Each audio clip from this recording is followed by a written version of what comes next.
Hello, ACTE 699. My name is Mark Harrison. I'm a proud graduate of Towson University, class of 1988. Yes, I graduated from Towson University in the late 1980s with a BS in music education. I thought I was going to be a music teacher forever. Um, After about 5 or so years, I kind of soured on that, and after 15 years, I finally had enough credits to be certified to teach mathematics in Maryland. Most of that math certification happened through Millersville University, and this was before the time of online classes, so I commuted during the summers to Millersville from Hanover.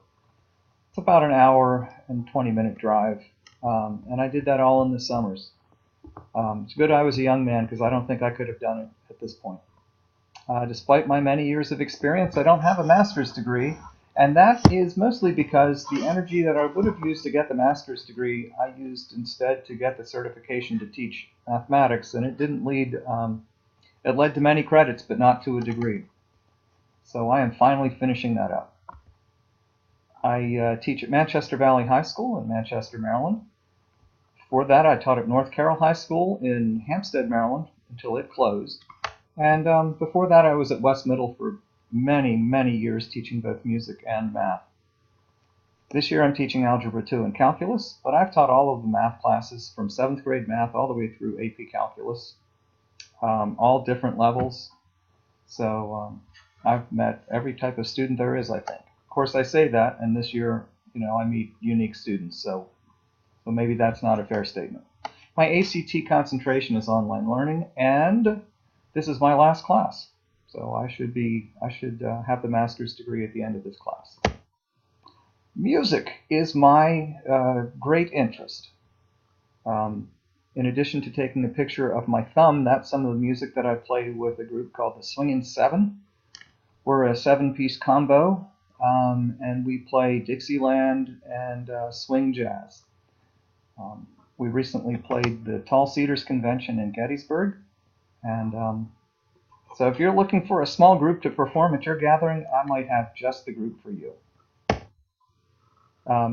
That's a picture of myself and my wife. We are empty nesters. I have 3 grown children, but they don't live at home anymore. They live.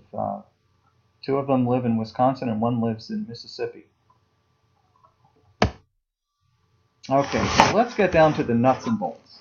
Action research. The 4 steps appear to be identify an area of focus, collect data, analyze and interpret data, and develop an action plan.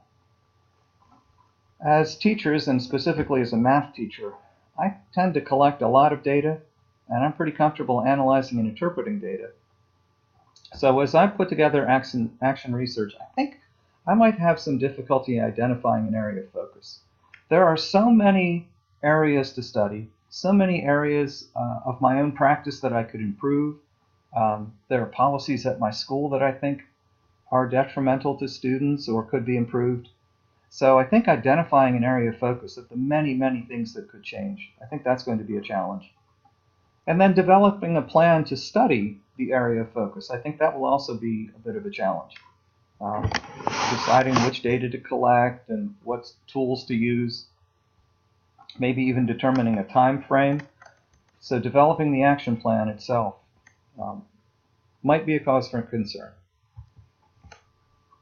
All right, challenges to making action research a part of daily teaching practices.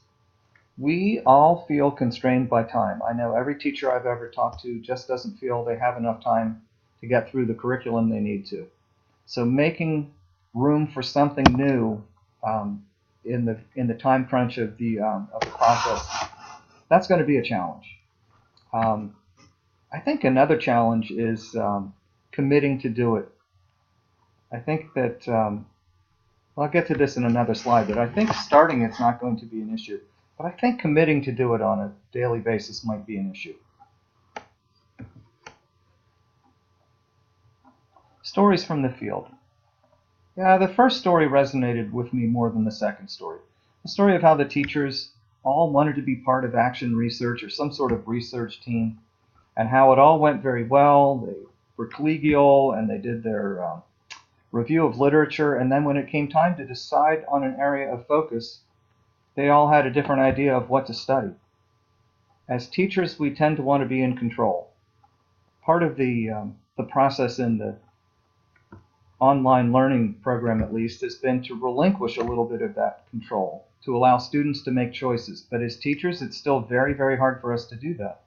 And these teachers, I think, found that when they were trying to put together their action research or their research plan, they all wanted to study something different. So their solution was to let everybody study something different.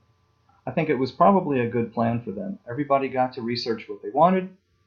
Maybe the overall focus wasn't what it would have been if they would have agreed on one topic or two topics to study, but it did keep the team together and they did get their research done. And as the story indicated, I think it had some positive benefits, especially for the individual teacher who wrote up the review. Now, I think that's part of the action research itself. I think not only is it supposed to benefit the teacher or the students, but it's supposed to be excellent professional growth for the teacher, and I'm really looking forward to that. I think that could be a really fun thing. I'm really looking forward to this class. As I look through the class list, I think I recognize more than half of the names. So we've been in classes together before. We might have a level of familiarity, and I've always found that the cohort of students in these classes is top-notch.